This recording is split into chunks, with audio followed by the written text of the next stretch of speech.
नमस्कार दोस्तों, एक बार फिर से स्वागत है आपका मेरे इस YouTube चैनल पर। दोस्तों, चैनल को सब्सक्राइब करना ना भूलें और बेल आइकन अवश्य दबाएं। तो दोस्तों, आज मैं लाई हूँ आपके लिए एक ऐसे व्यक्तित्व को जिसके बारे में आप जानना चाहेंगे, जो एक लेखिका हैं। इन्होंने कई किताबें लिख ली हैं। तो आज इस स्टूडियो में बहुत बहुत मैं स्वागत करती हूँ भावना सक्सेना जी का। बहुत बहुत स्वागत है बहुत आपका धन्यवाद। हमारे स्टूडियो में। बहुत तो धन्यवाद। भावना जी, नमस्कार। तो मैं चाहूंगी कि आप हमारे दर्शकों को थोड़ा सा अपने बारे में अवश्य बताएं। आप सभी को नमस्कार। मैं भावना सक्सेना पेशे से एक अनुवादक हूँ, सरकारी कर्मचारी हूँ, केंद्र सरकार की सेवा में हूँ, किंतु साथ ही लेखन मेरी रुचि है और मेरा शौक भी है। तो कुछ कहानियाँ लिखती हूँ, कविताएं, हाइकू। लेखन की शुरुआत मूलतः मेरी सूरीनाम जाने से हुई, क्योंकि मेरा उद्देश्य था कि वहाँ पर जो लोग हिंदी के बारे में काम कर रहे हैं, हिंदी को जो प्राणपण से समर्पित हैं, 150 सालों के बाद भी 5वीं पीढ़ी होने के पश्चात वो लोग हिंदी को बहुत ही महत्व देते हैं, हिंदी के लिए काम कर रहे हैं, उनको मैं आगे लाना चाहती थी। तो जो मूलतः मैंने प्रकाशन शुरू किया वो सूरीनाम के बारे में लिखने से शुरू किया। भावना जी, एक बात मैं और पूछना चाहूंगी। अभी पिछले दिनों आप शायद फिजी गई थी, जी। थोड़ा सा उसके बारे में रोशनी डालिए। फिजी में अभी 15 से 17 फरवरी को 12वां विश्व हिंदी सम्मेलन आयोजित किया गया था। ये विदेश मंत्रालय का आयोजन होता है, जो कि हर 3 साल में होता है। पहला विश्व हिंदी सम्मेलन हम सभी जानते हैं नागपुर में हुआ था। उसके बाद 3 विश्व हिंदी सम्मेलन भारत में हुए, 3 मॉरिशस में हुए, एक सूरीनाम में, एक लंदन में, एक ट्रिनिडाद टोबैगो में और एक न्यूयॉर्क में हुआ। फिजी में 12वां विश्व हिंदी सम्मेलन था और बहुत ही लोगों ने उत्साह के साथ उसमें भागीदारी की। मैं बताना चाहूँगी यहाँ पे कि फिजी में भी जो लोग गए थे वो लगभग 143 वर्ष पहले भारत से गिरमिटिया मजदूरों के रूप में गए थे, और उन लोगों ने की भी आज 4थी 5वीं पीढ़ी है वहाँ पर, और वो बहुत ही रुचि से, बहुत ही मन प्राण से समर्पित होकर हिंदी को बोलते हैं, हिंदी पढ़ते हैं, हिंदी में लेखन भी करते हैं। जी भावना जी, मैं अपने दर्शकों की तरफ से एक प्रश्न करना चाहूँगी। क्या हमारे जो हिंदी के ये जो साहित्य है, हिंदी साहित्य, क्या वहाँ पर है लोगों के पास, या वो लोग भी अंग्रेजी को ज़्यादा महत्व दे रहे हैं हिंदी की बजाय? आपको क्या लगा वहाँ? फिजी में सम्मेलन के दौरान कुछ समय चुराकर मुझे अवसर मिला वहाँ के एक स्थानीय स्कूल में जाने का। अच्छा। जो कि विवेकानंद कॉलेज था, वहाँ स्वामी विवेकानंद कॉलेज है वहाँ पर, और वो 1948 से स्थापित है।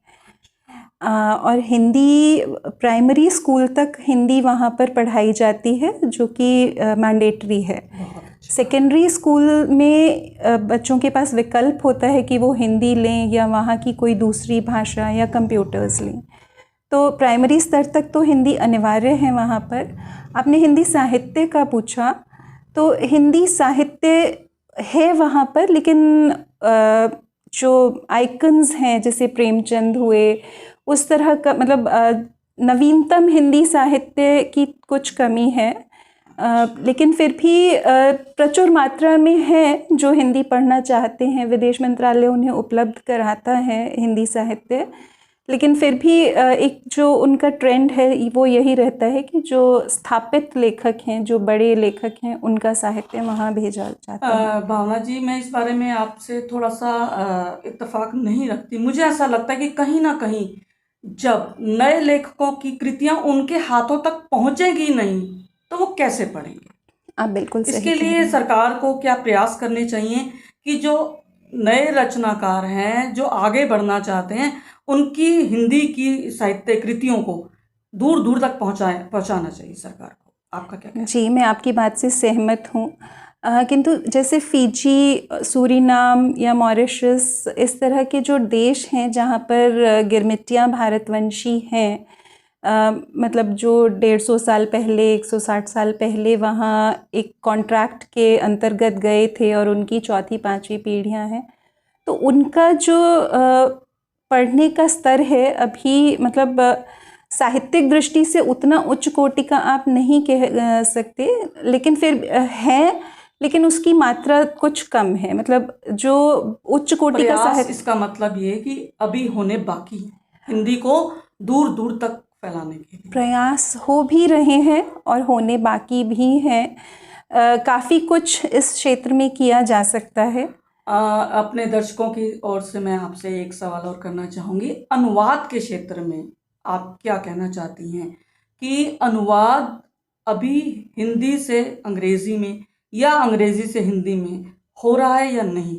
क्योंकि मुझे ऐसा लगता है कि हिंदी से अंग्रेज़ी में ज़्यादा होना चाहिए, क्योंकि लोग जो युवा पीढ़ी है खास करके वो हिंदी को कम पढ़ रहे हैं। तो इस विषय में आपको कुछ कहना है हमारे दर्शकों के लिए? अंजू जी, अनुवाद के क्षेत्र में मैं क्योंकि जुड़ी हुई हूँ, पिछले लगभग 25 वर्ष से मैं अनुवाद के क्षेत्र में जुड़ी हुई हूँ। हालांकि मेरा जो कार्य क्षेत्र है वह प्रशासनिक अनुवाद का है। साहित्यिक अनुवाद में काफ़ी अनुवाद हो भी रहा है, लेकिन जितना मेरा ऑब्जर्वेशन है उसमें मैं ये देखती हूँ कि अन्य भाषाओं से हिंदी में अधिक अनुवाद हो रहा है। हिंदी से अन्य भाषाओं में मुझे लगता है कुछ कम है, जिस पर कार्य किए जाने की आवश्यकता है। चाहे आप हिंदी अंग्रेज़ी ही लें, तो ये देखा जाता है कि एक अनुवादक का जो दायित्व है, मैं समझती हूँ कि वो एक मूल लेखक से बढ़कर हो जाता है, क्योंकि मूल लेखक अपनी भावनाओं को रख देता है, वो एक बहाव में बहता है और उसकी अभिव्यक्ति वो करता है। अनुवादक का दायित्व दोहरा दायित्व है कि वह जो मूल लेखक है उसकी बात को भी पहुंचाए और भाषा की गरिमा को भी बनाए रखे। तो अनुवाद के क्षेत्र में भी अभी काफ़ी काम किया जाना है जी। क्योंकि मुझे भी ऐसा लगता है कि मैं अपनी रचनाओं को जो हिंदी में मैं लिखती हूँ, अंग्रेज़ी में कम से कम अनुवाद मैं करवा पाऊँ, ताकि मैं इसका एक ही उद्देश्य है, मैं चाहती हूँ कि देखिए जो साहित्य है ये एक संस्कृति को दिखाता है, दर्शाता है। भारतीय संस्कृति क्या है या इसकी यहाँ भारत में क्या समस्याएं हैं, उनका क्या समाधान हो सकता है। सिर्फ यही उद्देश्य है कि ये जो समस्याएं हैं ये विश्व स्तर पर जाएं और उनका समाधान वहाँ रह रहे लोगों को भी मिले। और मैं इसीलिए चाहती हूँ, मुझे इसलिए लगता है कि अनुवादक जो है उनकी जिम्मेदारी बहुत बढ़ गई। जी बिल्कुल, आपका कहना सही है। और जो आपने कहा कि जो संस्कृति है वो बाहर तक जाए, संस्कृति बाहर तक पहुंची हुई है। और मैं कई देशों में जा चुकी हूँ।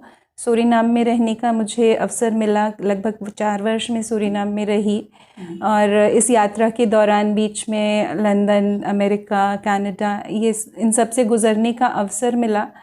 तो कहीं ना कहीं मैंने यह अनुभव किया कि हर संस्कृति की लगभग समान समस्याओं से जूझ रही है, चाहे वह जेंडर वाइज हो, चाहे वह एक इंसान की नौकरी के लिए जद्दोजहद हो, किस तरह से उसे समाज में अपना स्थान बनाना पड़ता है वह हो, स्त्री पुरुष की समस्याएं हों। तो सभी समस्याएं विश्व भर में मुझे लगा समान है, यहाँ तक कि राजनीतिक भी। जी। जैसे जाने से पहले मुझे लगता था कि हमारे देश में राजनीतिक समस्याएं कुछ अधिक हैं, लेकिन बाहर देखा तो मुझे लगा कि सभी जगह समान समस्याओं से व्यक्ति जूझता है। और इसीलिए एक दूसरे की भावनाओं को दूसरे देशों के लोगों तक पहुंचाना आवश्यक हो जाता है कि जो हम लिख रहे हैं हो सकता है कहीं हज़ारों मील दूर बैठा व्यक्ति उसमें अपनी समस्या का समाधान खोज सके। चलिए, और अब मैं ये जो आपकी पुस्तक है मैं चाहती हूँ थोड़ा सा हमारे दर्शकों को बताएं, थोड़ा सा आगे कर लें। ये है मेरा नवीनतम कहानी संकलन है, नर्म फाहे, आपके लिए मैं बहुत बहुत लाई हूँ। तो इसकी समीक्षा मैं अवश्य करूँगी। कहानी संग्रह है, मुझे उम्मीद है कि आपको भी अच्छा लगेगा समीक्षा, क्योंकि हमारे कार्यक्रम चलता है। बहुत बहुत शुक्रिया। और इसी कड़ी में मैं भावना जी को अपनी नवीनतम पुस्तकें, ये संस्मरण हैं, ये देखिए मैं इनको भेंट करने जा रही हूँ। बहुत धन्यवाद। बहुत सुंदर आपके दोनों ही कवर हैं और मेरा सौभाग्य कि मुझे ये दोनों पुस्तकें प्राप्त हो रही हैं। मैं अवश्य पढ़कर इन पर अपने विचार आपके समक्ष रखूंगी। और अंत में मैं बस ये आपसे एक गुजारिश करना चाहूँगी कि आप युवाओं को क्या संदेश देना चाहेंगे कृपया हमारे दर्शकों को बताइए। युवाओं से मैं यही कहना चाहूँगी कि अपनी भाषा, अपनी संस्कृति से जुड़े रहें। ख़ासतौर से मैंने देखा है अपने आसपास, मतलब युवा ऐसा भी नहीं कह सकते कि वो बिल्कुल संस्कृति से दूर हैं। जो पारिवारिक मूल्य हैं वो उनमें हैं, लेकिन कहीं ना कहीं पाश्चात्य संस्कृति के प्रति रुझान थोड़ा सा ज़्यादा है। तो मैं उन्हें यही कहूँगी कि चैरिटी बिगिंस एट होम। पहले अपनी संस्कृति को, अपने ग्रंथों को जानें, उन्हें पढ़ें और उसके बाद कहीं बाहर जाएं, क्योंकि आप यदि बाहर भी जाते हैं तो आप तभी स्ट्रांगली अपनी बात को कह पाते हैं जब आप अपनी संस्कृति को जानते हैं। अन्यथा यह होता है कि आपको दूसरे की अच्छाइयाँ तो दिखाई देती हैं, लेकिन यदि कोई आक्षेप कर देता है तो आप उसे डिफेंड नहीं कर पाते। तो ये बहुत ज़रूरी है कि अपनी संस्कृति, अपने ग्रंथों को पहचानें, उन्हें पढ़ें। अच्छा कहा भावना जी ने, तो आपका बहुत बहुत धन्यवाद, आप हमारे यहाँ शुक्रिया। दोस्तों फिर मिलेंगे अगली कड़ी के साथ, तब तक मुझे आज्ञा दें। धन्यवाद।